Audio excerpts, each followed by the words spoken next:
નમસ્કાર મિત્રો દેશ અને દુનિયાના સુપરફાસ્ટ સમાચારમાં તમારું સ્વાગત છે। સૌથી મોટા સમાચાર સામે આવી રહ્યા છે ગાંધીનગરથી। ગાંધીનગરમાં એસીબીનો મોટો દરોડો, ડેપ્યુટી મામલતદાર લાંચ લેતા ઝડપાયા છે। ટ્રેપ કેવી રીતે થઈ? લાંચના પ્રથમ હપ્તા તરીકે 4.5 લાખ રૂપિયા સ્વીકારતા સમયે એસીબીએ ગાંધીનગર કોર્ટના પાર્કિંગ વિસ્તારમાં છટકું ગોઠવીને તેમને રંગે હાથે પકડી લીધા છે। અન્ય મહત્વના સમાચારની વાત કરીએ તો આજનું હવામાન। ગુજરાતમાં આજે આકાશ સ્વચ્છ રહેશે અને દિવસનું મહત્તમ તાપમાન અનેક વિસ્તારમાં 41 ડિગ્રીથી વધુ રહેવાની શક્યતા છે, જ્યારે રાત્રિનું લઘુત્તમ તાપમાન 25 ડિગ્રી સુધી રહી શકે છે। 19 એપ્રિલથી રાજ્યના કેટલાક ભાગોમાં હળવા વરસાદની શક્યતા પણ વર્ણવવામાં આવી છે। અન્ય મહત્વના સમાચારની વાત કરીએ તો સ્થાનિક ચૂંટણીઓમાં બિનહરીફ વિજેતા। ગુજરાતમાં ચાલી રહેલી સ્થાનિક સ્વરાજની ચૂંટણીઓમાં ભાજપનો દબદબો જોવા મળી રહ્યો છે। ઊંઝા તાલુકા પંચાયતની 4 બેઠકો અને જોડિયાની પીઠળ બેઠક પર ભાજપના ઉમેદવારો બિનહરીફ જાહેર થયા છે। અન્ય મહત્વના સમાચારની વાત કરીએ તો ખેડા દુષ્કર્મ કેસમાં મોટી કાર્યવાહી કરવામાં આવી છે। ખેડામાં સગીરા પર દુષ્કર્મ આચરવાના મામલે પોલીસે કડક કાર્યવાહી હાથ ધરી છે। આ કેસમાં વિડીયો વાયરલ કરવાની ધમકી આપનાર 9 પૈકી 8 આરોપીઓની ધરપકડ કરી લેવામાં આવી છે। અન્ય મહત્વના સમાચારની વાત કરીએ તો ઇલેક્ટ્રિક વાહનો એટલે કે ઈવી પર ટેક્સમાં છૂટછાટ। ગુજરાત સરકારે ઇલેક્ટ્રિક વાહનોના વપરાશને પ્રોત્સાહન આપવા માટે એક મોટો નિર્ણય લીધો છે। 31 માર્ચ 2026 સુધી ઈવી ખરીદી પર વ્હીકલ ટેક્સમાં 5% છૂટછાટ આપવામાં આવી હતી, એટલે કે હવે વાહન માલિકોએ માત્ર 1% ટેક્સ ચૂકવવો પડશે। અન્ય મહત્વના સમાચારની વાત કરીએ તો હીટ વેવની આગાહી। ગુજરાતમાં ગરમીનો પારો સતત વધી રહ્યો છે। અનેક શહેરોમાં તાપમાન 41 ડિગ્રીથી લઈને 44 ડિગ્રીની આસપાસ પહોંચી ગયું છે।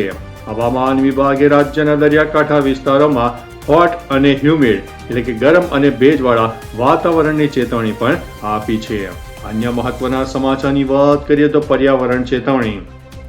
યુએનની હવામાન એજન્સીએ ચેતવણી આપી છે કે પૃથ્વી પર ક્લાઇમેટ ઇમ્બેલેન્સ રેકોર્ડ સ્તરે પહોંચી ગયું છે, જેના કારણે દરિયાઈ જીવોના અસ્તિત્વ ઉપર ખતરો વધી રહ્યો છે। અન્ય મહત્વના સમાચારની વાત કરીએ તો કેન્સર સંશોધનમાં મોટી સફળતા। મેયો ક્લિનિકના વૈજ્ઞાનિકોએ દૂધના નેનો પાર્ટિકલ્સનો ઉપયોગ કરીને જીવલેણ પિત્ત નળીના કેન્સરની સારવાર કરવાની નવી રીત શોધી કાઢી છે। અન્ય મહત્વના સમાચારની વાત કરીએ તો Canada air service suspend. Air કેનેડાએ ઓપરેશનલ કારણોસર ન્યૂયોર્ક અને અન્ય કેટલાક મહત્વના લોકેશનની ફ્લાઇટ્સ કામચલાઉ ધોરણે સ્થગિત કરી દીધી છે। અન્ય મહત્વના સમાચારની વાત કરીએ તો સુદાનમાં માનવીય સંકટ। સુદાનમાં ચાલી રહેલા સંઘર્ષ વચ્ચે માનવીય સહાય માટે વૈશ્વિક સ્તરે $1 અબજ એટલે કે આશરે 10,000 કરોડથી વધુની સહાય આપવાની જાહેરાત કરી છે। અન્ય મહત્વના સમાચારની વાત કરીએ તો યુએસ ઈરાન ટર્મ્સ। પ્રમુખ ટ્રમ્પે જાહેરાત કરી છે કે શાંતિ કરાર હેઠળ ઈરાનના પરમાણુ મથકો પરથી યુરેનિયમનો જથ્થો ખાસ એક્સકેવેટર્સ દ્વારા અમેરિકા ખસેડવામાં આવશે, જો કે ઈરાનના વિદેશ મંત્રાલયે આ વાતનો ઇનકાર કર્યો છે। અન્ય મહત્વના સમાચારની વાત કરીએ તો યમન પર ગંભીર ચેતવણી। સંયુક્ત રાષ્ટ્રના વિદેશ દૂતે સુરક્ષા પરિષદમાં ચેતવણી આપી છે કે યમન ફરી એકવાર પ્રાદેશિક સંઘર્ષની લપેટમાં આવી શકે છે। સીઝ ફાયર એટલે કે યુદ્ધ વિરામના ઉલ્લંઘનને કારણે ત્યાંની શાંતિ પ્રક્રિયા જોખમમાં હોવાનું જણાવાયું છે। અન્ય મહત્વના સમાચારની વાત કરીએ તો વર્લ્ડ હેરિટેજ ડે એટલે કે વિશ્વ વારસા દિવસ। આજે 18 એપ્રિલના રોજ વિશ્વભરમાં વર્લ્ડ હેરિટેજ ડે ઉજવવામાં આવી રહ્યો છે। યુનેસ્કો દ્વારા આ વર્ષની થીમ ઐતિહાસિક સ્મારકોના સંરક્ષણમાં સ્થાનિક સમુદાયોની ભૂમિકા ઉપર રાખવામાં આવી છે। અનેક દેશોમાં પ્રખ્યાત પ્રવાસન સ્થળો પર આજે મફત પ્રવેશની સુવિધા પણ આપવામાં આવશે। અન્ય મહત્વના સમાચારની વાત કરીએ તો ઓસ્ટ્રેલિયાની ડીઝલ સુરક્ષા। ઓસ્ટ્રેલિયાના વડાપ્રધાન એન્થોની અલ્બેનીઝ દ્વારા જાહેરાત કરવામાં આવી છે કે ઓસ્ટ્રેલિયાએ વધારાના 10,000 કરોડ ડીઝલની આયાત સુરક્ષિત કરી લીધી છે। મધ્ય પૂર્વમાં ચાલી રહેલા સંઘર્ષને કારણે ઉર્જા પુરવઠો ખોરવાય નહીં તે માટે આ મહત્વનો નિર્ણય લેવાયો છે। અન્ય મહત્વના સમાચારની વાત કરીએ તો ફીફા વર્લ્ડ કપ 2026 વિવાદ।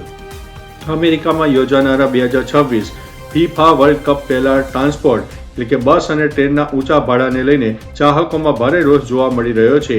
અમેરિકી નેતાઓએ ફીફાને ભાડામાં સબસિડી આપવા માટે દબાણ કર્યું છે।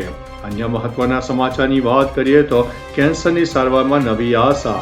અમેરિકન એસોસિએશન ફોર કેન્સર રિસર્ચમાં વૈજ્ઞાનિકોએ નવી પેઢીની કેન્સર દવાઓના સફળ પરીક્ષણની જાહેરાત કરી છે, જે ટ્યુમરને સીધું નિશાન બનાવીને મારી શકે છે. અન્ય મહત્વના સમાચારની વાત કરીએ તો દુબઈમાં બુર્જ અલ અરબ હોટેલ બંધ.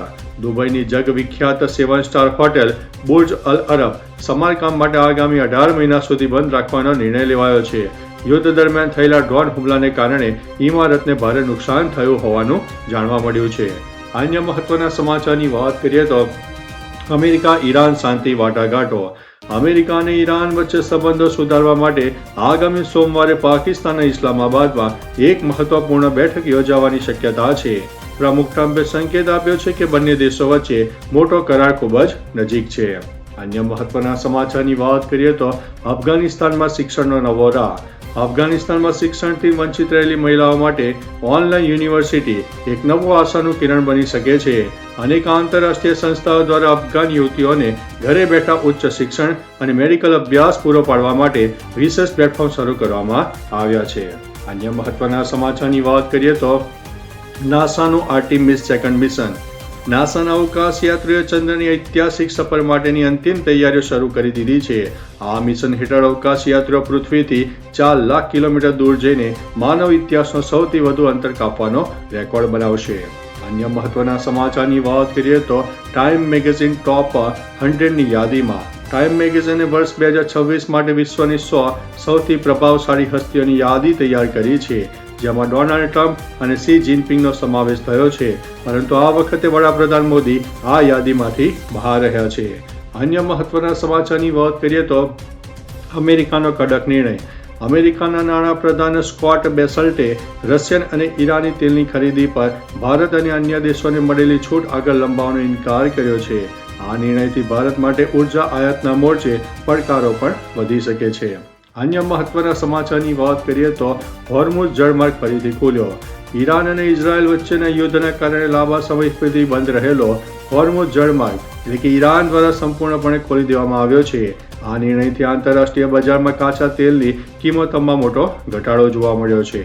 અન્ય મહત્વના સમાચારની વાત કરીએ તો રાષ્ટ્રીય અને આંતરરાષ્ટ્રીય સમાચાર. મહિલા અનામત બિલ.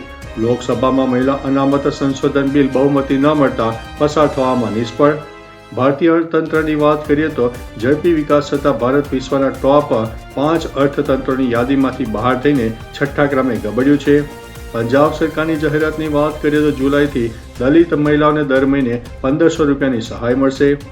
અમેરિકા અને ઈરાન ડીલની વાત કરીએ તો યુરેનિયમ સોંપવા મુદ્દે ટ્રમ્પ અને ઈરાન વચ્ચે મોટો સોદો થવાની શક્યતા છે. અન્ય મહત્વના સમાચારની વાત કરીએ તો બિનહરીફ વિજેતા.